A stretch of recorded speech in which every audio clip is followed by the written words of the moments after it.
Com a violência típica de toda a conquista, os espanhóis e os latino-americanos fundiram não só suas raças, mas suas culturas e costumes. Após a conquista, muitas pessoas vieram para cá. Nós fomos, voltamos, recebemos exilados, tivemos que nos exilar. Chegaram europeus, asiáticos, o que contribuiu muito para a gastronomia latino-americana, como a comida peruana, por exemplo. E muito de nossa música nós devemos aos africanos que vieram forçados como escravos.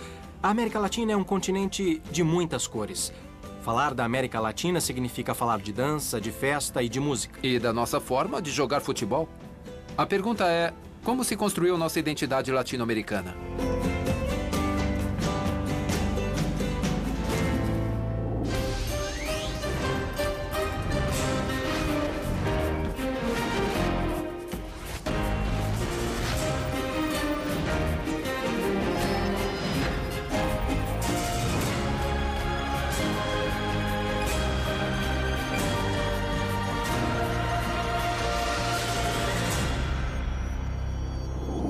Unidos pela história. Cores. A marca da América Latina é a diversidade. Uma mescla de culturas que nos enriquece e resulta em um continente único e original, com milhares de cores. Uma paleta infinita que é exibida em suas músicas, suas comidas, suas raças, suas bandeiras e também em suas camisas de futebol. Os libertadores da América, aqueles que lutaram pela independência do nosso continente, dão nome a esta Copa, o Torneio Interamericano de Futebol, onde os melhores times de cada país disputam essa taça. Indiscutivelmente é uma homenagem àqueles que lutaram pela libertação da América. E, de alguma forma, sinaliza a integração dessa parte do continente. Eu acho que é um torneio que tem muita dignidade e com a responsabilidade de se chamar Copa Libertadores da América. Eu acho que a Copa Libertadores é um evento de clubes. Eu não conheço nenhum torcedor do River Plate que queira que o Boca seja campeão da Copa Libertadores. Isso não existe. Também não conheço nenhum torcedor do Nacional que queira que o Milionários ganhe a Copa Libertadores. Isso não existe. É um evento exclusivamente de clubes que os torcedores de cada clube participante acompanham. Mas não acho que seja uma união nacional. Desde a sua criação em 1960, se destacaram na Copa Libertadores os clubes do Atlântico, principalmente os argentinos, brasileiros e uruguaios. O primeiro time do Pacífico a chegar a uma final foi a Universidade de Lima, em 1972, dando origem ao mito de que a taça não iria para esses lados e criando o ditado: a taça é vista, mas não tocada.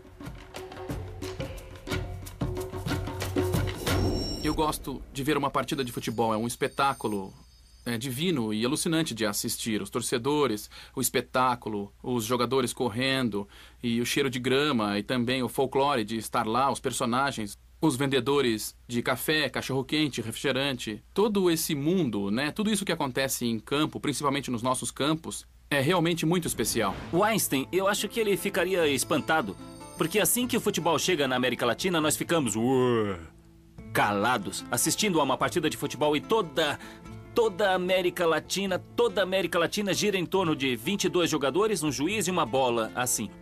E orbitamos em torno do futebol. Nós amamos o futebol porque o futebol nos lembra que estamos governando em cima do universo. A Copa Libertadores expressa, de alguma forma, as rivalidades, geralmente regionais, que são mais fortes do que as rivalidades distantes.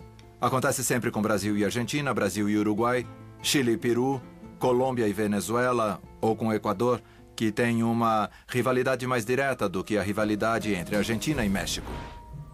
Os duelos entre Guadalajara e América, que jogam neste estádio, chamado assim porque foi fundado em 12 de outubro, dia do descobrimento da América, são os mais tradicionais do futebol mexicano. Cidade do México, México.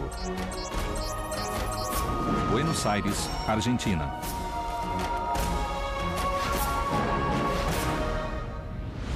Aqui na Argentina, outro time, como o América do México, protagoniza a rivalidade mais clássica do futebol argentino. É o River Plate, inimigo do Boca Juniors. Meu primeiro jogo River e Boca foi com o meu pai e com os meus irmãos. O meu pai era do Boca e nos levava para ver as partidas quando éramos crianças. E eu vi como era forte a energia que vinha do futebol quando descíamos as escadas da arquibancada.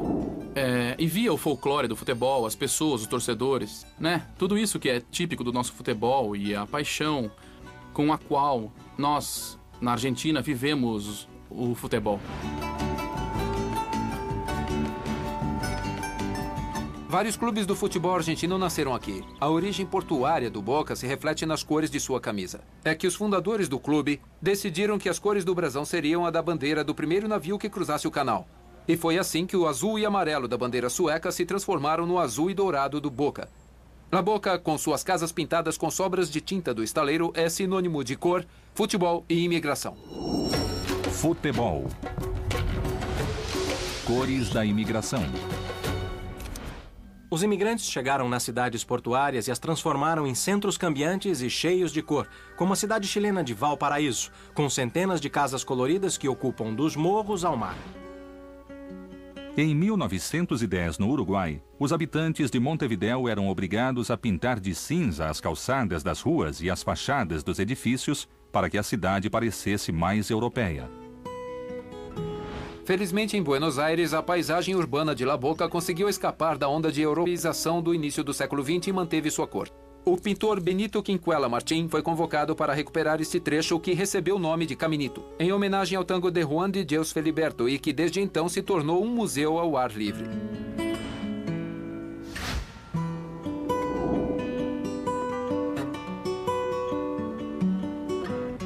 Era para La Boca, para o que viria a ser.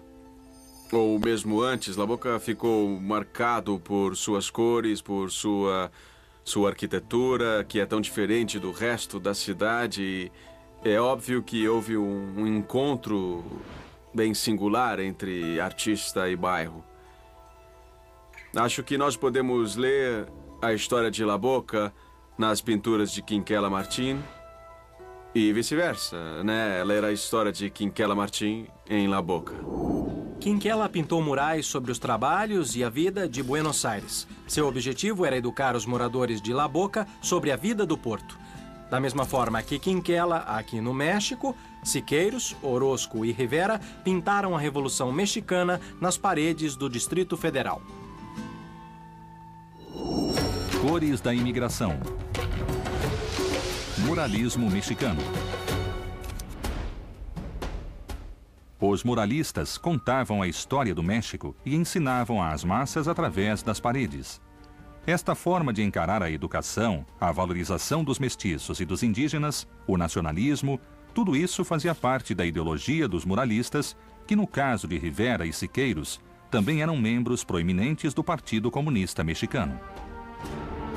Havia terminado a fase armada da Revolução e se procurava como fazer com que isso entrasse na cabeça e no pensamento das massas, no espírito do povo mexicano, essas imagens.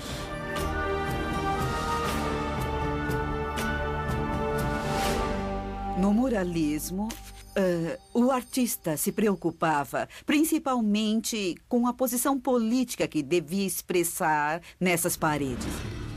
E aquelas paredes expressavam, sem dúvida nenhuma, o apoio e a admiração por Lenin e Leon Trotsky, ideólogos da Revolução Soviética.